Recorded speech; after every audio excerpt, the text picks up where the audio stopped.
ஆனந்தாவின் அன்றாட அருளுரை காணொளி வழியாக உங்களை சந்திப்பதிலே மிகவும் மகிழ்ச்சி அடைகிறேன். இன்றைய இறை வார்த்தைக்கு செவிமடுப்போம், வாருங்கள்.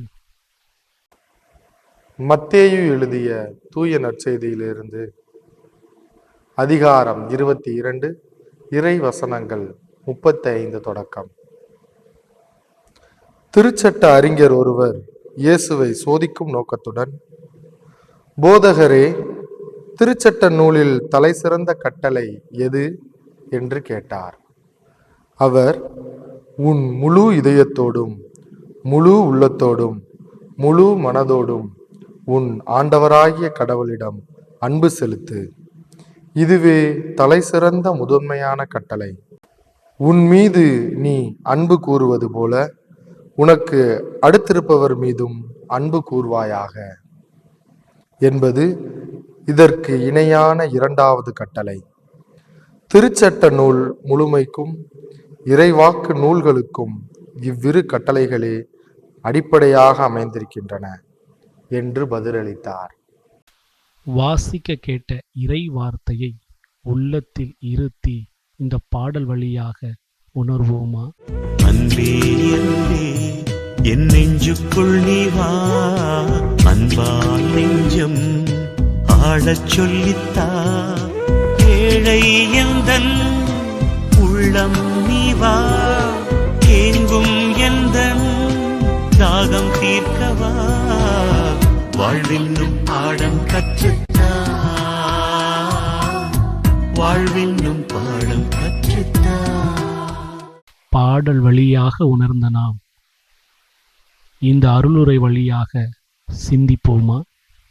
அனைவருக்கும் அன்பான வணக்கங்களும் வாழ்த்துக்களும். நம் அனைவருக்கும் தெரியும், உணர்வுகள் என்பவை இதயத்திலிருந்து புறப்படுகின்றன.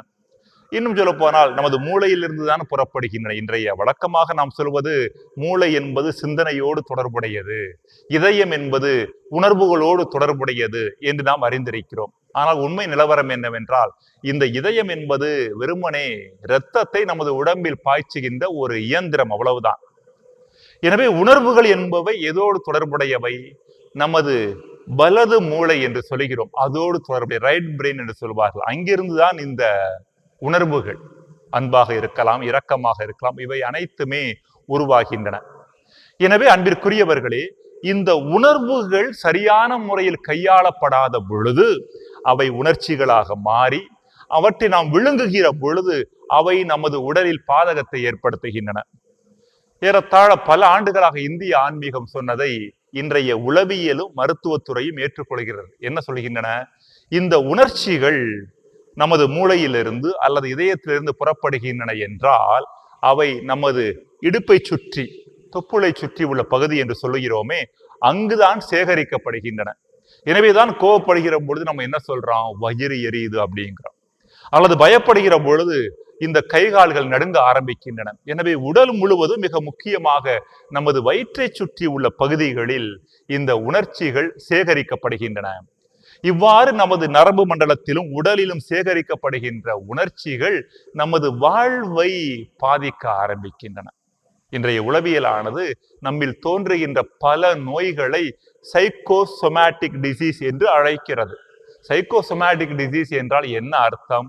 மனதில் ஆரம்பித்து உடலில் வெளிப்படக்கூடிய நோய்கள். எவ்வாறு மனதில் ஆரம்பிக்கின்றன? கோபமாக, எரிச்சலாக, பயமாக ஆரம்பித்து கொஞ்சம் கொஞ்சமாக இவை உடலில் சேகரிக்கப்பட்டு உடல் நலனை பாதிக்கின்றன. எனவே அன்பிற்குரியவர்களே, இந்த உணர்வுகள் என்பவை ஒரு பக்கம் கழுதை என்று சொல்வார்கள். கழுதையை பார்த்தீங்கன்னா முன்னாடி போனா உதைக்கும் சொல்லுவாங்க. கழுதைக்கு முன்னாடி நம்ம போனா அது கடிக்கும், அதுக்கு பின்னாடி போனா உதைக்கும் என்று சொல்லுவார்கள். இங்கு சொல்லப்படுகிற செய்தி என்ன?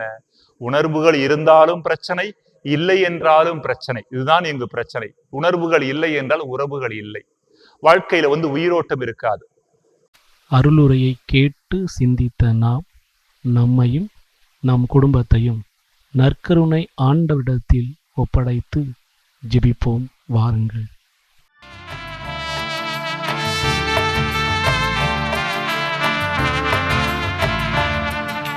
தேவா ஆராதனை, ராஜாதி ராஜனே ஆராதனை. தேவாதி தேவனே ஆராதனை, ராஜாதி ராஜனே ஆராதனை.